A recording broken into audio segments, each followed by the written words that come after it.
Good afternoon. I'm going to do a video I wanted to do for a little while, but just a lot of stuff going on.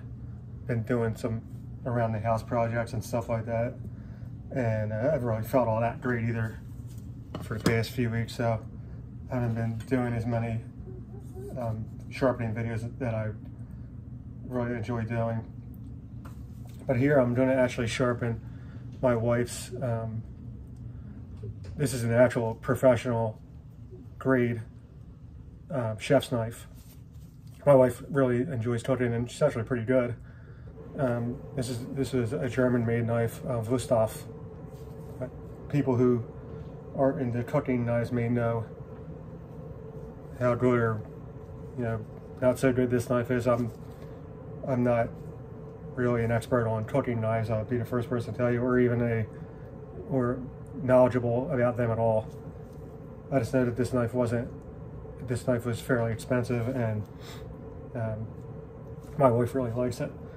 But the thing I want to do is, rather than cut paper, which I think that's a decent test for the sharpness of a knife. A sharp knife should slice pretty cleanly through a sheet of paper. I'm going to cut. These are a couple of tomatoes I took right off of our. These are small. I don't know what they're called. My wife would know. These are. I just took these right off of our out of our vegetable garden just a few moments ago.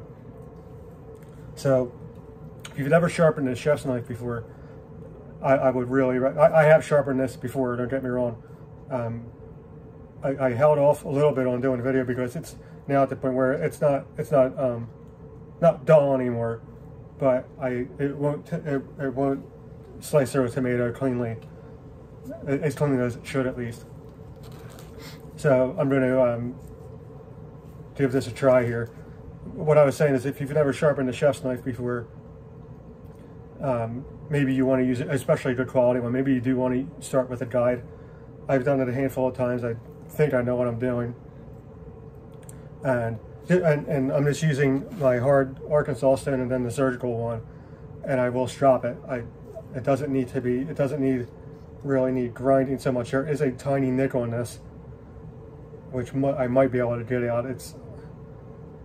I wouldn't dare put this on a power grinder. I'm not that confident with power grinders. And the nick isn't horrible. I tell my wife all the time, do not throw this in the sink, but she does, because this knife cost over $100 if I'm not mistaken. And here we go. I'm just using mineral oil, like a regular honing oil. Trying to maintain my angle at about 17 degrees or so. That noise you hear in the background is probably the clothes washer. I've been washing clothes again. I'm going to do 20 strokes per side.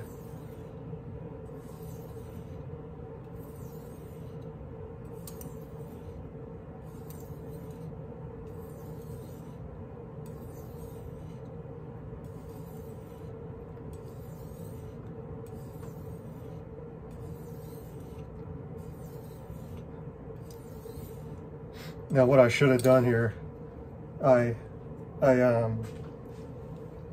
me just a second here. What I really should have done, something I've been working on. I really should, just to do this quick damage, I really should be starting at the heel and going to the point. That's something I should really be working on. So on this side, I'll do 20 strokes on this side with that method. The thing is that I don't have a real camera set up, unfortunately. So when I'm doing it this way, it's difficult for the camera to catch what I'm doing. Rest assured, it's the same thing.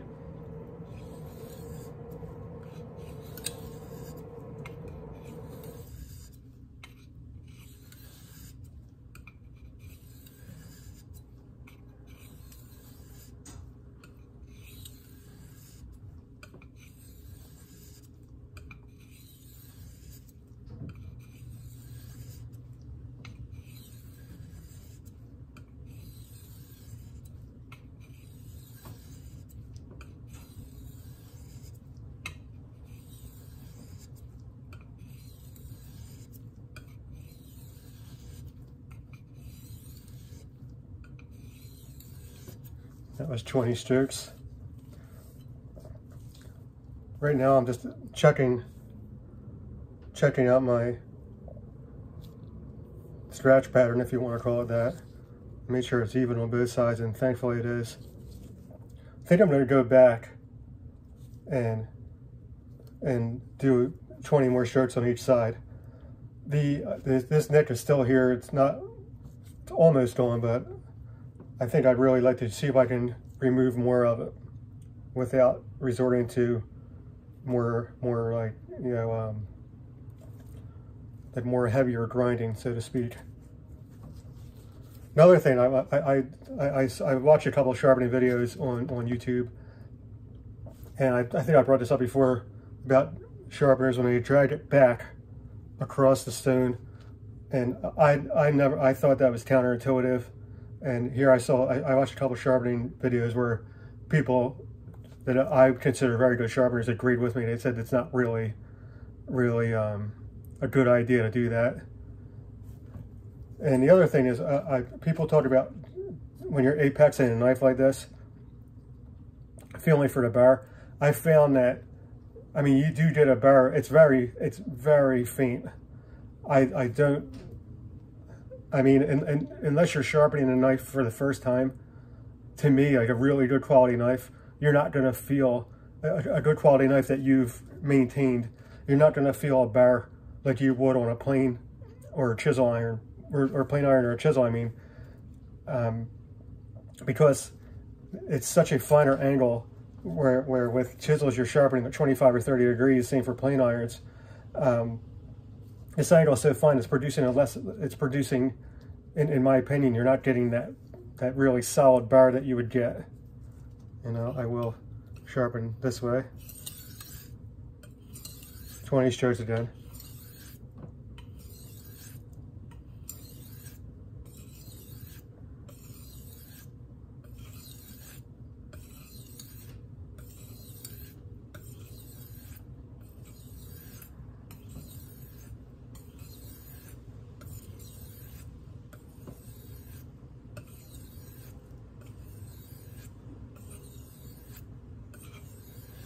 The good thing is when you really, the more you do this, you really start to feel if you're going off of that angle. Now, once again, this angle doesn't have to be perfect. I'm not saying you have to maintain a perfect 17-degree angle, but really needs to be consistent.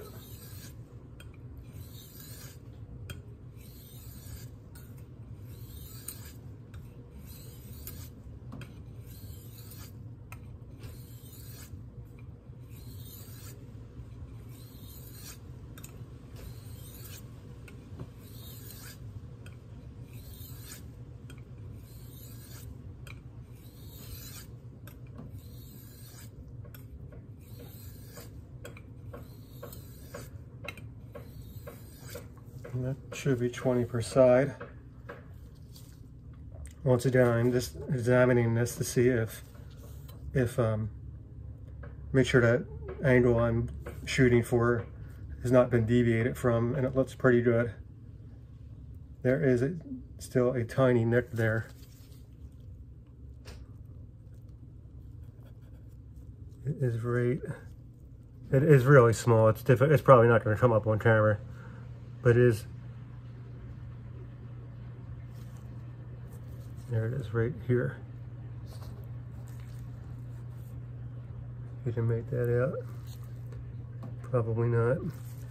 But nonetheless, I will move to the finer stone.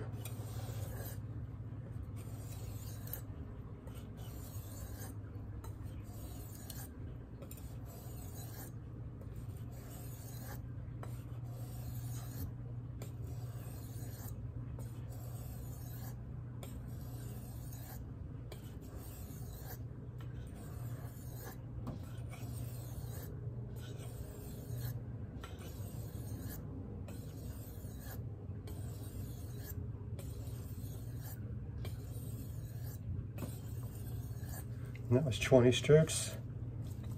I'm really liking this mat.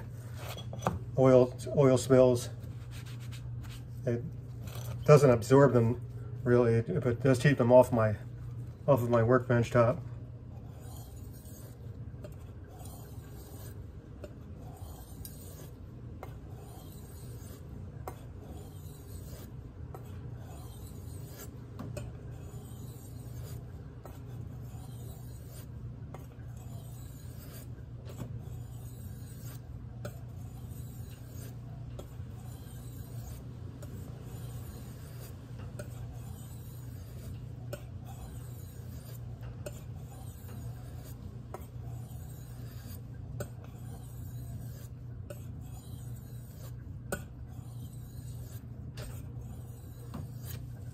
That was 20.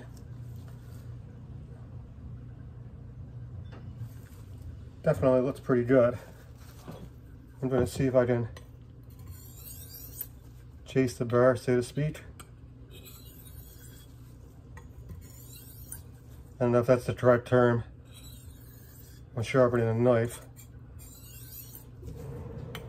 That'd be sort of the term you use when doing a chisel.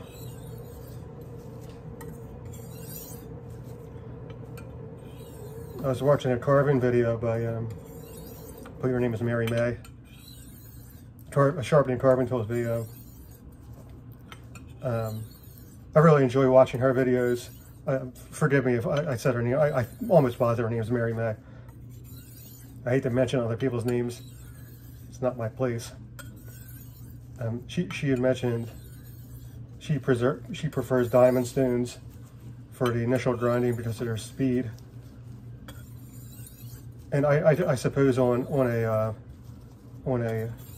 like a carving gouge, you're at a higher angle. I think she said 22.5 degrees is what she uses, and you're aiming for an edge that is maybe a little bit more durable because of what you're doing with it. With chef's knife, you're obviously, I don't think my wife cuts through bone with this. At least I hope she doesn't. But I haven't, I mentioned before, I've used water stones for years to sharpen my woodworking tools. But, and I said it many times on this, my little stupid little channel here, that I use water stones simply because when I first started woodworking, they were sort of the most popular, sharpening medium, the most popular. So that's what I went with. And generally I like them. They're messy and they do require more maintenance.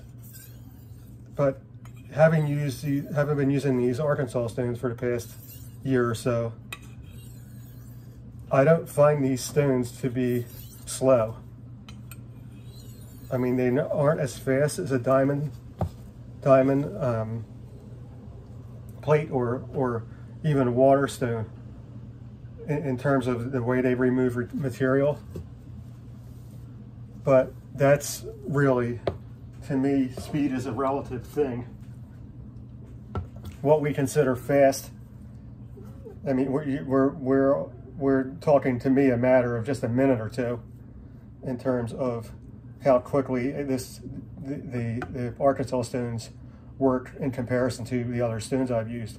It'd be one thing if using an Arkansas stone took 30 minutes longer than using a diamond plate or water stones, and then yeah, I'd probably say yeah, they are much faster.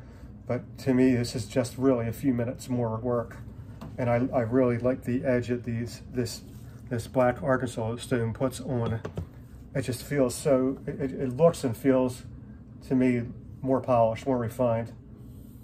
And that could, and this is coming from somebody who I was really not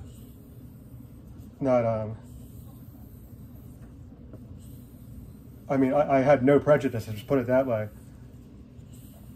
I came into the game when I came into the game. All the conventional wisdom was Arkansas stones are a little are slower, but they can produce just as fine an edge. I had nothing against them, but I had no real dog in the fight, one way or the other.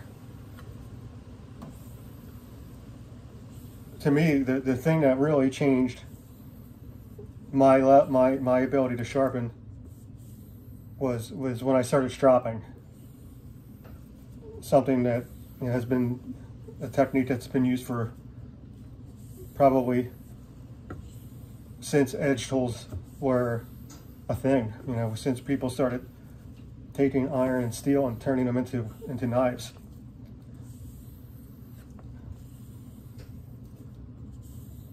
Let's see what we have here. It certainly looks really nice.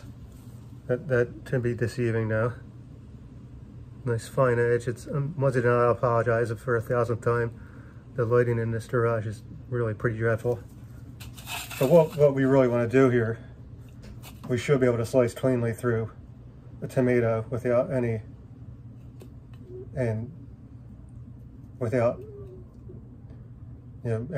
squashing it, and you can see there that the very fine cut. I'll use this one here.